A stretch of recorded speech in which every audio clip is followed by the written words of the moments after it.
Got one. Oh my God, it took so long. There we go. Nice.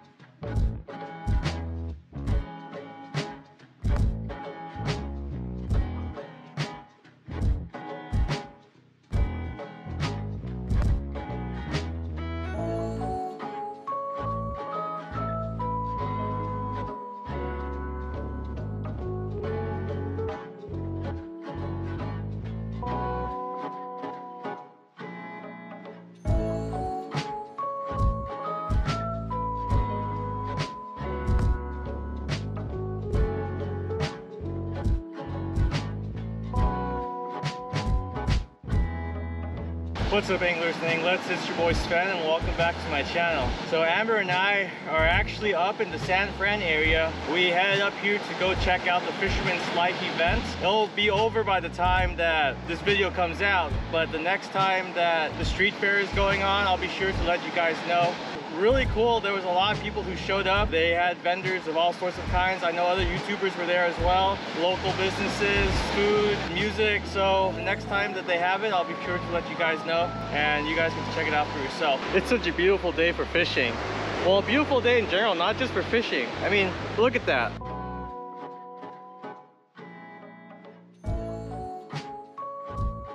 The air is so fresh up here, I just feel so rejuvenated. But enough of that, let's get to fishing.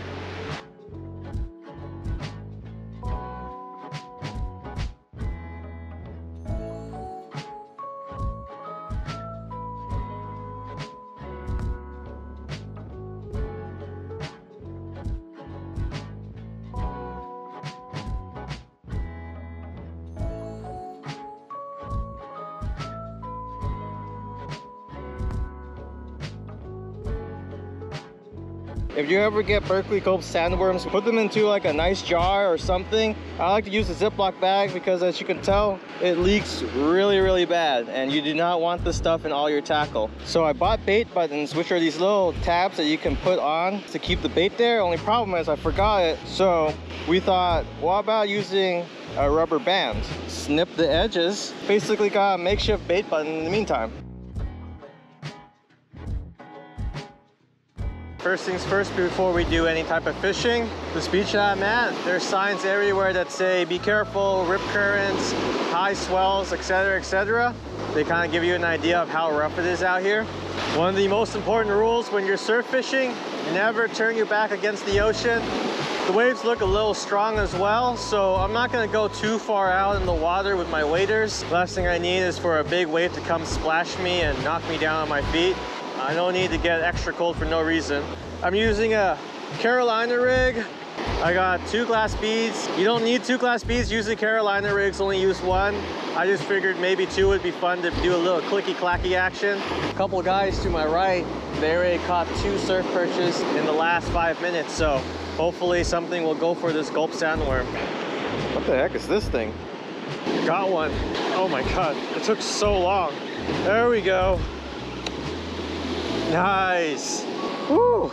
I want to say a walleye maybe, because the eyes are really wide. I don't know how long I've been fishing, at least a couple hours. Look how beautiful this fish is though. Yeah, I'm pretty sure it's a walleye. Well, first fish, so thanks for playing, Mr. Surfperch. Here, I'll wait for the wave to come in. Whoop. Bye. Nope, the other way. Go the other way. All right, come on, Mr. Fishy. Good thing I'm in waders. All right, here you go. Bye again. The cool thing about surf perch is that when there's one, there are usually more. They like to school together. I'm casting back out where I was. For that guy, all I did was a nice, gentle, slow retrieve. And then every once in a while, I'll just stop and leave it.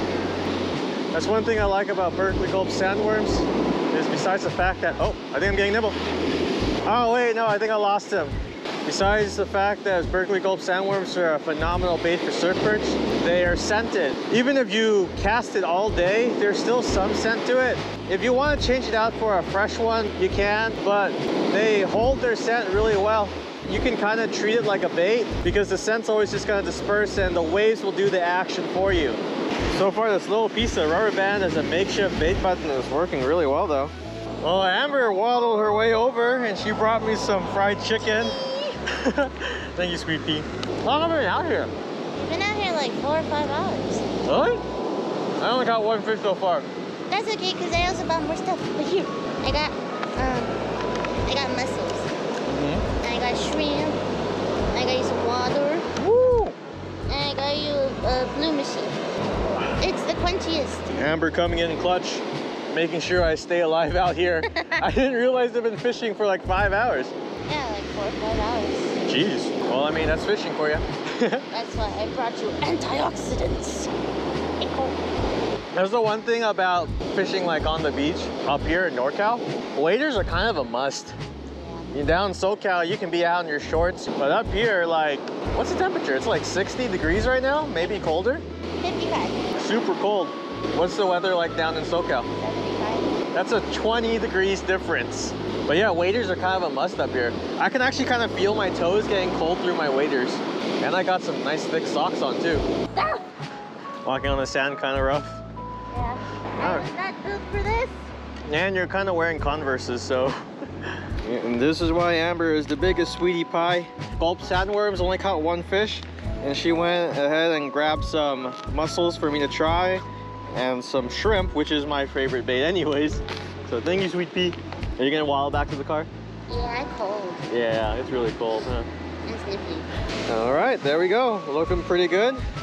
Let's see if this mussel will work. And if not, we still got some shrimp that she also grabs. Reset.